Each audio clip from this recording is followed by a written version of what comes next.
Muy buenas tardes, me presento, mi nombre es Alexis y hoy quiero hablarles sobre una conexión fascinante entre dos mundos, el intestino y el cerebro.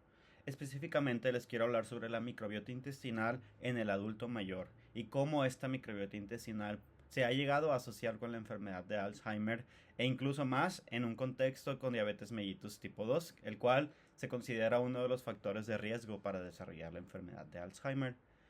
La pregunta con la que quisiera iniciar para comenzar esta charla es, ¿los microbios en mi intestino pueden llegar a borrar mis recuerdos? ¿Tú qué crees? Antes de responder esta interrogatoria, quisiera mencionar que durante décadas nosotros creíamos que el cerebro funcionaba de una forma aislada frente al resto de los componentes del cuerpo humano. Hoy sabemos que existe un eje el cual comunica directamente a nuestro intestino con nuestro cerebro.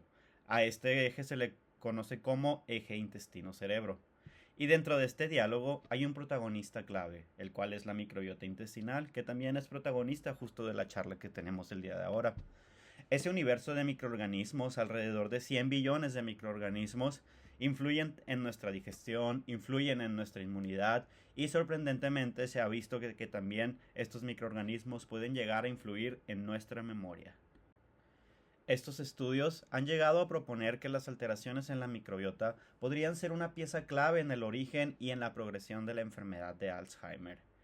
La enfermedad de Alzheimer es una patología que se caracteriza por la acumulación de las placas beta amiloide y la formación de los ovillos neurofibrilares conformados por la proteína tau. Todo esto asociado a un fuerte componente de neuroinflamación. Ahora, cuando la microbiota intestinal se desequilibra, a esta condición la conocemos como disbiosis. Entonces, cuando encontramos una disbiosis, pueden llegarse a liberar componentes inflamatorios. Dentro de estos componentes inflamatorios los cuales son metabolitos de estas bacterias, encontramos a los lipopolisacáridos o también conocidos como LPS. Este LPS puede llegar a atravesar la barrera intestinal permeable y también de esa manera entrar a la circulación y llegar al cerebro. Una vez en el cerebro, activa procesos inflamatorios que terminan por dañar a nuestras neuronas.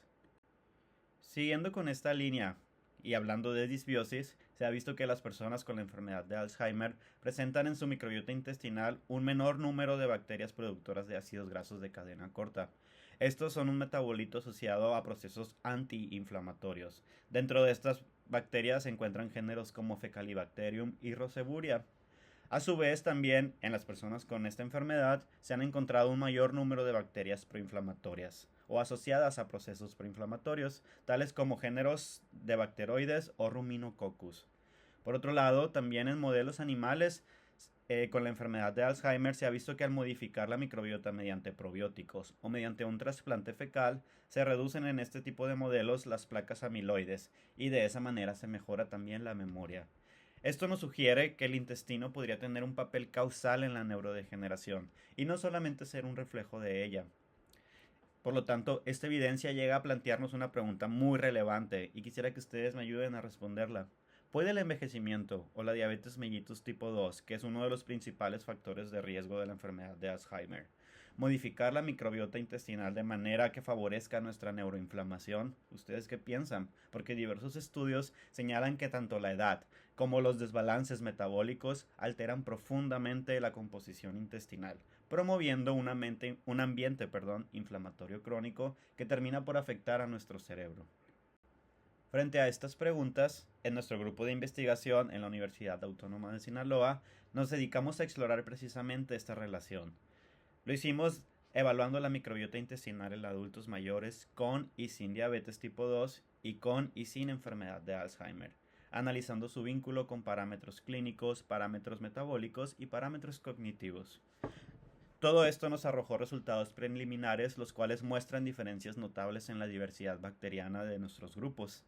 Los participantes con Alzheimer y diabetes presentan una reducción significativa en bacterias beneficiosas y un mayor número o mayor presencia de géneros asociados a procesos inflamatorios.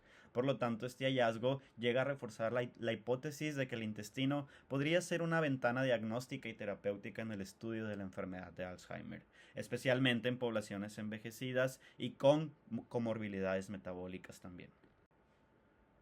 Por lo tanto, podríamos concluir que en conjunto, tanto la evidencia internacional como nuestros resultados apuntan a un mismo camino.